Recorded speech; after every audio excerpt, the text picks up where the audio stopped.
سلطان محمود غزنوی رحمہ اللہ تعالی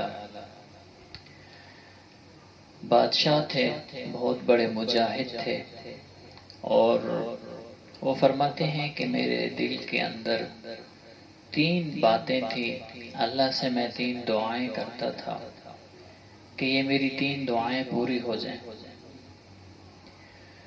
تو ایک دعا یہ تھی کہ بہت عرصہ ہو گیا ہے حضور اکرم صلی اللہ علیہ وسلم کی مجھے زیارت نہیں ہوئی، تو مجھے حضور اکرم صلی اللہ علیہ وسلم کی زیارت ہو جائے۔ دوسری یہ کہ دین کے بہت سارے شعبے ہیں، ان میں سب سے افضل شعبہ کون سا ہے اور افضل ترین لوگ کون سے ہیں۔ تیسری یہ دعا کیا کرتے تھے، اے اللہ، ان کو اپنے نسب کے بارے میں شک تھا کیونکہ ان کے باپ پہلے فوجی تھے اور اس کے بعد پھر بادشاہ بنے، تو پہلے سے ہی بادشاہ نہیں تھے، تو پھر ان میں سے یہ پیدا ہوئے، تو ان کو شک تھا نسب کے بارے میں، تو یہ اللہ تعالیٰ سے دعا کرتے تھے۔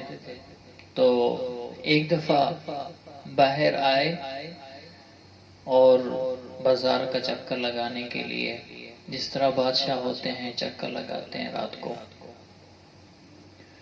اور دیکھا کہ ایک گھر کے سامنے ایک طالب علم بیٹھا ہوا ہے اور روشنی کے اندر وہ پڑھ رہا ہے، مطالعہ کر رہا ہے۔ تو بادشاہ نے اس کو کہا کہ آپ یہاں کیوں بیٹھے ہو، مسجد میں کیوں نہیں بیٹھتے؟ تو انہوں نے عرض کی کہ مسجد کے اندر رات کو چراغ کا انتظام نہیں ہوتا، جس کی وجہ سے میں مطالعہ نہیں کر سکتا۔ یہ گھر والا ہے تو یہ رات کو چراغ جلا کر رکھتا ہے، اس کی روشنی تھوڑی سی باہر آتی ہے جس کی وجہ سے میں مطالعہ کر لیتا ہوں۔ تو سلطان محمود غزنوی کے دل میں آیا کہ میں اس کی مدد کر دیتا ہوں۔ جو ان کے سپاہی تھے ان کو کہا کہ چراغ کا انتظام کرو جلدی سے، اور انہوں نے وہ گئے جلدی سے چراغ کا انتظام کیا اور مسجد کے اندر چراغ جلا دیا، اور ان کو کہا کہ اب آپ جائیں، تشریف لے جائیں۔ تو وہ طالب علم خوش ہو کر دل سے دعا دی، اللہ آپ کی مرادیں پوری کرے۔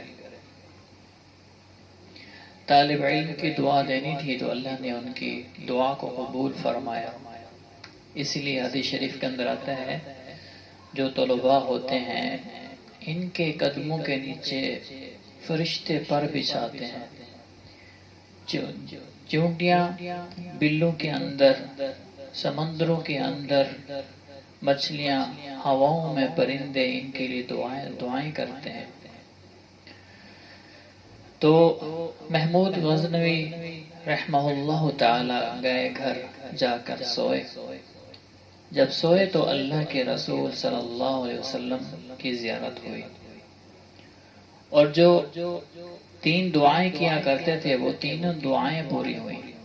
ایک یہ کہ اللہ کے رسول صلی اللہ علیہ وسلم کی زیارت ہوئی، دوسری یہ کہ جب زیارت ہوئی تو اللہ کے رسول صلی اللہ علیہ وسلم نے فرمایا، اے سبقت گین کے بیٹے، ان کے والد کا نام لیا۔ سبقت گین ان کے والد کا نام تھا۔ جب ان کے والد کا نام لیا تو اس سے مراد یہ تھا کہ آپ کو اپنے نسب پر شک نہیں کرنا چاہیے، اور واقعی تم ان کے بیٹے ہو۔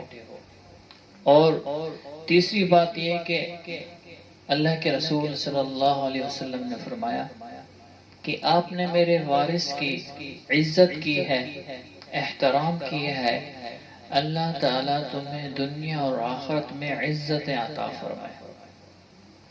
تیسری دعا بھی یہ قبول ہوئی۔ اس دعا دینے سے مراد یہ تھا کہ دنیا کے اندر سب سے افضل ترین جو لوگ ہیں وہ علماء ہیں، سب سے افضل اور بہترین لوگ وہ کون ہیں؟ وہ علماء ہیں۔ تو خواب کے اندر یہ بھی بتلا دیا گیا، تو 3 دعائیں ان کی پوری ہوئی، ایک طالب علم کی دعا لینے سے، اللہ پاک ہمیں بھی طلباء اور علماء کرام کی عزت کرنے کی توفیق عطا فرمائے۔